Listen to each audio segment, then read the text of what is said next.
জায়গায় যদি বিসমিল্লাহ পড়তে ভুলে যান, আপনার জীবনে বিপদ আসতে আর কিছু লাগবে না, বরকত কমতে আর কিছু লাগবে না। এই 3 জায়গায় যথেষ্ট।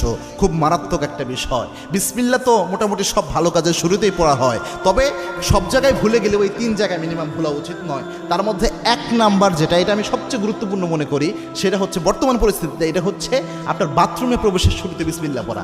অনেকে বলতে পারেন, হুজুর বাথরুমে ঢুকবেন আবার বিসমিল্লাহ কিভাবে? বাথরুমের শুরুতে তো আমরা আল্লাহুম্মা ইন্নী আউযু বিকা মিনাল খুবসি ওয়াল খাবাইস পড়ি, এটা না আমরা পড়ি। হ্যাঁ, এটার ব্যাপারে আল্লাহর হাবিব সাল্লাল্লাহু আলাইহি ওয়াসাল্লাম জানিয়েছেন। আল্লাহর হাবিব সাল্লাল্লাহু আলাইহি ওয়াসাল্লাম জানিয়েছেন, কোনো ব্যক্তি যদি বাথরুমে প্রবেশের সময় পড়ে আল্লাহুম্মা ইন্নী আউযু বিকা মিনাল খুবসি ওয়াল খাবাইস, এর ফজিলত হলো ওই ব্যক্তি বাথরুমে প্রবেশ করলে বাথরুমের মধ্যে যে দুষ্ট জিনগুলো থাকবে ওই ব্যক্তিকে দেখতে পাবে, কিন্তু কোনো ক্ষতি করতে পারবে না। কিন্তু কোনো ব্যক্তি যদি বিসমিল্লাহ লাগিয়ে দিতে পারে, বিসমিল্লাহি আল্লাহুম্মা ইন্নী আউযু বিকা মিনাল খুবসি ওয়াল খাবাইস, এই বিসমিল্লাহ সহ যদি দোয়াটা পড়তে পারে,